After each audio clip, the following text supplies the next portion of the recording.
শেয়ারবাজারের দুরবস্থার জন্য বিগত সরকারের ব্যর্থতা, অর্থ পাচার এবং অপরিকল্পিত মার্জিন ঋণকে দায়ী করেছে পুঁজিবাজার সংস্কার টাস্কফোর্স। বিকেলে বিএসইসি কার্যালয়ে সংবাদ সম্মেলনে এই তথ্য জানান টাস্কফোর্সের সদস্যরা।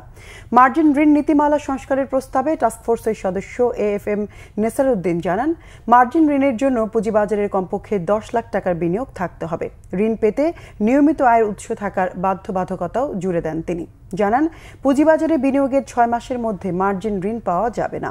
মিউচুয়াল ফান্ড ও কোম্পানির হিসেবে মার্জিন ঋণ না দেওয়ার সুপারিশ তাদের। এক প্রশ্নের জবাবে টাস্কফোর্সের আরেক সদস্য অধ্যাপক আলামিন বলেন, বাজারের এখনকার পরিস্থিতির সাথে টাস্কফোর্সের সম্পৃক্ততা নেই।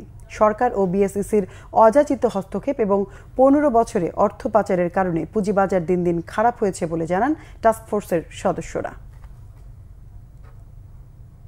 বাজার থেকে বের করে দিয়ে কোন প্রতিষ্ঠানকে সাপোর্ট দেওয়া, কারণ majority one of the reason হচ্ছে মার্জিন লোন। অনেক রিজন আছে, আনপ্ল্যান্ড ওয়েট আপনি 1:4-5 দিয়ে রাখছেন মার্জিন, এবং এগুলো তো টপ ম্যানেজমেন্টের সাথে যোগাযোগ ছাড়া এগুলো হয় নাই। আমরা যে জায়গাগুলো করেছি অনেক তিক্ত অভিজ্ঞতা থেকেই এতদিনে বাজারে যেগুলো হয়েছে, আমরা যদিও 15 বছরের যাবতীয় অনিয়মকে একসাথে নিয়ম চাই, এটা আসলে চাইতেই পারি, বাস্তবতা অনেক কঠিন। তো সেই জায়গাগুলোতে আমরা এমন কিছু চাচ্ছি না নতুন করে এই ধরনের কোনো পরিস্থিতি আগামী 15 বছর পর আবার তৈরি হোক।